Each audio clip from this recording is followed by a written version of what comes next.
Apa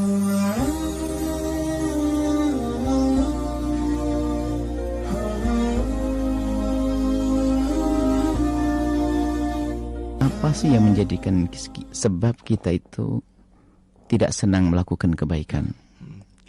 Biarpun kita tahu bulan Ramadan dilipat gandakan pahala, tapi kenapa kalau kita tidak mau melakukan kebaikan? Pertama adalah karena kebodohan. Sebenarnya kalau kita kebodohan, kurang yakin. Kalau kita yakin betul, semisal macam di sebuah kedai ada diskon besar-besaran dan saya perlu dengan barang tersebut, dan saya punya ringgit, saya pasti datang ke sana karena saya yakin dan itu menguntungkan untuk saya. Saya akan belanja, beli minyak goreng 1 kilo dapat 10 kilo.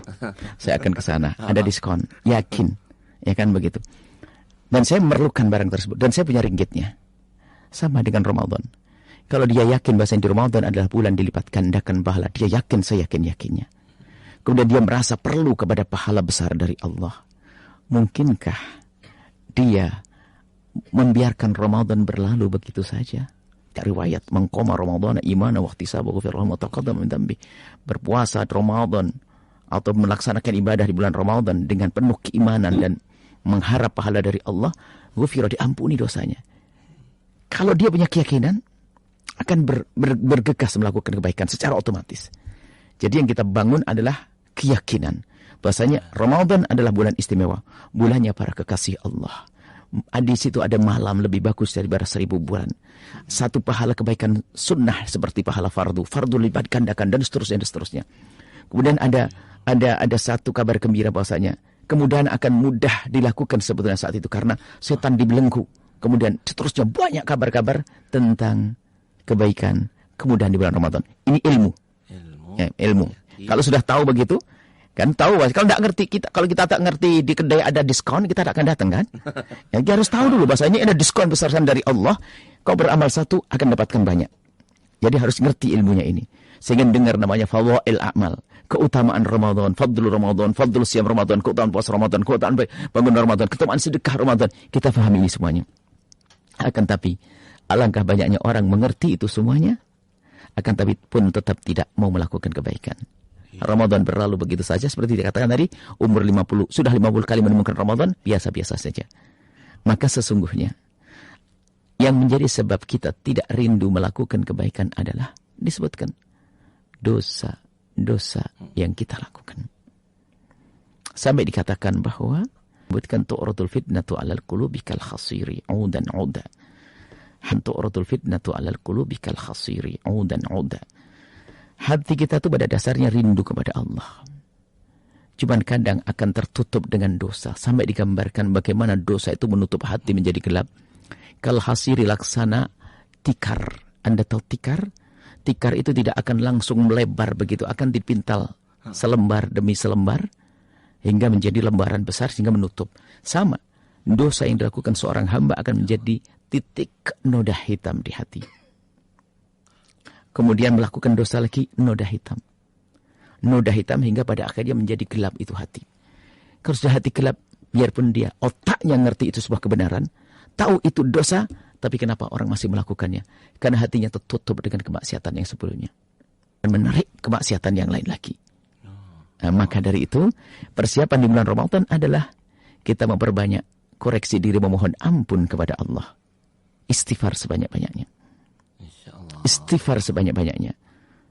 Mungkin kalau tidak, kita harus sadar. Karena dengan dosa-dosa kita itu menjadikan kita malas. Dan ingat, Allah Maha Pengampun. Sebesar apapun dosa kita, asalkan kita serius minta ampun kepada Allah. Tuhan kita Allah Maha Pengampun. Wahai hamba Allah, jangan ragu sebesar apapun kesalahan kita, dosa kita. Ayo kita ngadu kepada Allah. Supaya nanti masuk bulan Ramadan ringan kita. Karena dosa itu membebani kita untuk melangkah menuju kemuliaan. Harus kita bersihkan dengan mohon ampun, serius. Nah, tobat itu kan serius, bukan hanya sekedar kalimat berucap astagfirullahaladzim. Tobat sendiri ada ilmunya, ilmu menyadari. Jadi tobat itu kan menyesal. Tobat itu menyesal. Dan menyesal itu, bicara tobat ada lagi pembahasannya. Kita harus menyesal. Lalu bagaimana agar kita bisa menyesali dosa tersebut? Kita harus banyak merenungi dosa dan akibat dosa. Jadi Agar kita bisa merenungi, memahami, kita harus menghadirkan tafakkur. Maka kita harus punya waktu dalam sehari 1 jam, setengah jam untuk duduk. Sambil kita membaca kehidupan kita di masa lalu. Mata kita melihat apa? Tidak usah jauh-jauh bulan tahun yang lalu. Sehari ini saja apa yang kita lihat di handphone kita. Di laptop kita. Kita harus jujur kepada Allah yang Maha Tahu. Mungkin istri kita tidak melihat. Suami tidak melihat. Anak tidak melihat karena kita di kamar yang dikunci. Tapi Allah Maha melihat. Dan kekotoran ini akan menjadikan hati kita itu gelap, lalu menjadikan kita malas beribadah. Maka wahai hamba Allah, hamba terkasih Allah dimanapun Anda berada, mulailah dari saat ini untuk merenungi. Sadari dulu kesalahan Anda. Kalau Anda beristighfar memohon ampun tanpa menyadari kesalahan, itu adalah istighfar yang perlu diistighfari, bohong dalam istighfar. Bukankah dosa yang paling dosa adalah orang berdosa tapi tidak pernah merasa berdosa? Orang berdosa tidak merasa berdosa, kan kacau ini. Maka kita perlu menghadirkan renungan. Sehingga kita perlu punya waktu di tengah malam, kita tafakkur. Setelah itu wahai hamba Allah, sebesar apapun dosamu, jangan ragu, hadapkan kepada Allah yang Maha Pengampun. Sebesar apapun dosa kita, pengampunan Allah lebih agung daripada dosa kita. Tapi catatannya adalah, kita serius mohon ampun. Mungkin ada yang pernah kepleset dalam minuman keras, khamr. Mungkin ada yang pernah kepleset dalam zina. Hari ini begitu mudahnya orang zina. Segera kembalilah kepada Allah, hai hamba Allah. Mungkin ada yang makan haram dan seterusnya. Tapi ingat, Tuhan Allah Maha Kasih. Kalau kita serius memohon ampun kepada Allah, maka jawabannya adalah at-taibu minadz-dzambi kaman la dzambalah. Orang bertobat dari dosa seperti orang yang tidak pernah punya dosa. Setelah Anda menyaksikan video ini, jangan lupa berselawat kepada baginda Nabi Muhammad sallallahu alaihi wa alihi wa sahbihi wasallam.